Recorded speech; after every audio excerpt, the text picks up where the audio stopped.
Hello guys, আসসালামু আলাইকুম। এবার আমি আপনাদেরকে একটি আকর্ষণীয় ম্যাজিক দেখাবো।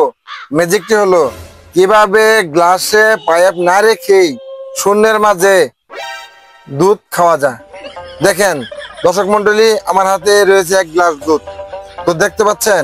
আর আমার হাতে রয়েছে একটি পাইপ। দেখেন তো এই পাইপে কোনো কিছু লাগানো আছে বা জোড়া আছে কিনা। না না না, পাইপে কোনো জোড়া কোনো কিছু লাগানো নাই, শুধু পাইপই না। এই যে এই পাইপটি আমি আমার হাতে রাখলাম আর এই গ্লাসটি আপনার সামনে রাখলাম। দেখছেন দর্শক মন্ডলী, হ্যাঁ, এবার গ্লাসে দুধ আমি ভরা। এখান থেকে চুমুক দিব, দুধ কিভাবে কমে যাবে দেখেন। দর্শক মন্ডলী, হ্যাঁ, ভালো করে লক্ষ্য করেন। আপনি একটা বিসমিল্লাহ বলে ফুট দেন তো। বিসমিল্লাহ।